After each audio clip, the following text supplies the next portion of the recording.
This is Optimal Relationships Daily, episode 713, Precision Dating Advice for Men, by Laura Dabney of lauradabney.com. Hello, everybody, and happy middle of the week. I am your host, Greg Audino, and I narrate the best blog posts we can find to help you improve your relationships one day at a time. It is a good post today for the boys especially. In today's episode, Dr. Laura Dabney shares tips on finding your right partner before it's too late. So, let's get right into her insights and start optimizing your life. Precision Dating Advice for Men by Laura Dabney of lauradabney.com. Men, hear me on this. Quit cheating yourselves of a great relationship before you even get started. I've seen hundreds of men make the same mistakes, choosing the wrong women and staying with them for too long and through too much. So trust me when I tell you that a small change in your approach today can save you thousands in divorce and therapy fees down the road. I call it precision dating. Let me provide you with dating advice for men. Precision dating comes down to making crucial and informed decisions at 3 points in your relationship. Skip any of these decisions and you may find yourself deep in the muck with a woman who drains you of your time, your energy, and your money. The truth is that every troubled relationship has its warning signals from the very beginning, but men, being conditioned to be problem solvers and fixers, tend to ignore the warnings, and when you ignore the warnings, you do so at your peril. Phase 1. Casual dating. The first key to precision dating is to cast a wide net when dating. Contrary to the popular belief that men love to play the field, a significant portion of men settle down as quickly as possible. They find a woman, commit quickly, and spend the next few years of their life trying to make the relationship work. Men with this tendency pride themselves on being loyal, but what they've really done is invested everything in an untested and unproven concept, a decision they'd likely never make with business or financial investments.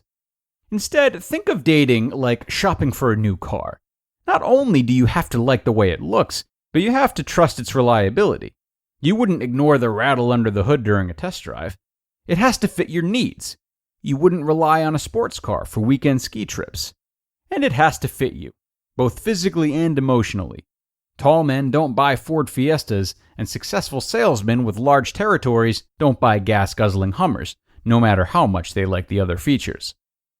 Dating is about experience. While I am in no way comparing a woman to a purchase, the expectations you take with you while dating should be similar to the expectations you hold when selecting a new car. You are expected to test drive as many cars as you can. You are expected to do your research. You are expected to believe in every aspect of your decision before you sign the dotted line and drive away. Dating is about the experience, not the destination. Your objective isn't just to find a woman.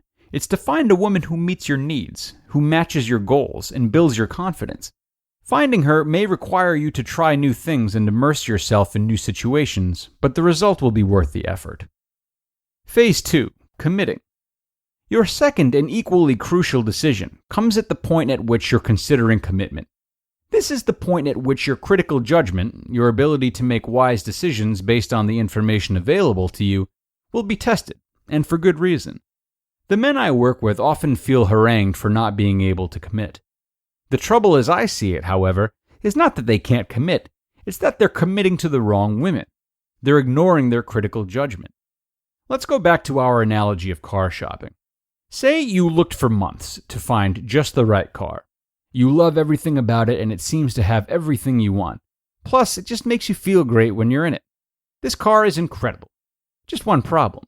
The guy selling it can't find the paperwork to prove he actually owns the car. Don't worry, he assures you, he owns it free and clear. He just needs to file the right documents with the state. Give him a down payment today and he'll take care of it all next week. No problem. No problem? Really? Alarm bells. I hope the alarm bells are going off in your head because you'd be at a significant risk of losing thousands of dollars. You wouldn't pay money for a car with unresolved issues. The same is true in relationships. If you start a relationship with a serious problem, you are in for a lifetime of serious problems. Yes, women make unfortunate mistakes and come from tough childhoods the same as men do. But until those mistakes and emotional traumas are resolved, These women aren't ready to be in a committed relationship. If you start a relationship with a serious problem, you are in for a lifetime of serious problems. Trustworthy women do not come with unresolved financial, drug, or legal issues. They do not ask you to fix problems for them. They do not come with dramatic emotional swings or unresolved mental health issues. These problems take years of professional help to fix. Just because you want to help a woman overcome them does not mean that you can or should. Before you commit, ask yourself, is this relationship free and clear of major warning signs? If not, you owe it to yourself and to her to let go and move on. Phase 3, the first months. Sometimes the relationship trouble doesn't show itself right away. Sometimes you're several months committed before you discover a larger issue.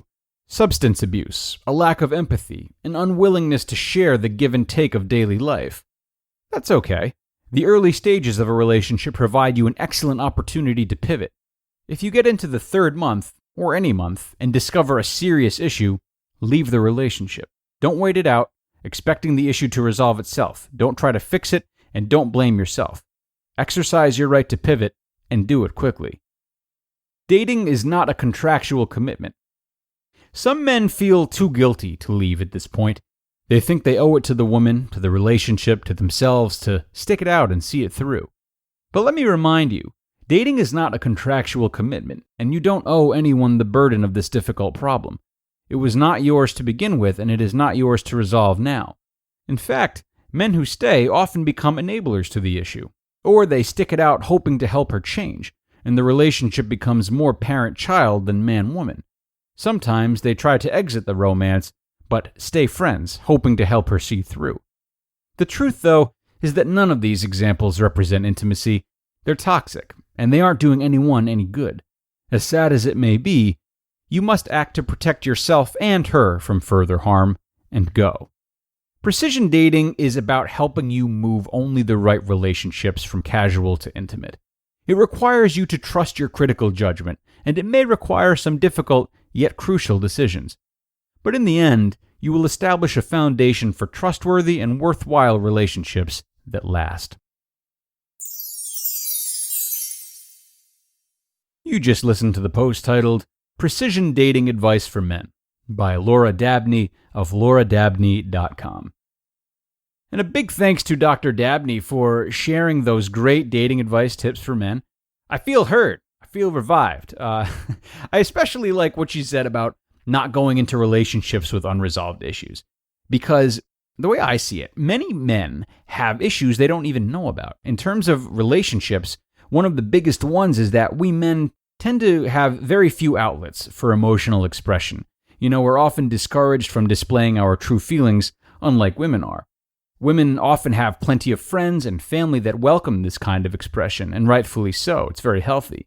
What this means for men is that we often go into relationships with an unresolved means of expressing ourselves, unknowingly putting all of this weight on the women we date. This is a common example and a common reason as to why men settle with one woman rather quickly, as Dr. Dabney mentioned at the beginning of her article, and it's one of the many things we should consider when taking stock of our own shortcomings. But Laura has provided such a terrific roadmap today aside from this. It's a really great piece, and I really enjoyed reading it. We are at the end, though, folks. So let's head out of here for today. I will be featuring a post on motherhood tomorrow from Hillary Barnett. Wherever you're listening from, remember to tune in for that one, where your optimal life awaits.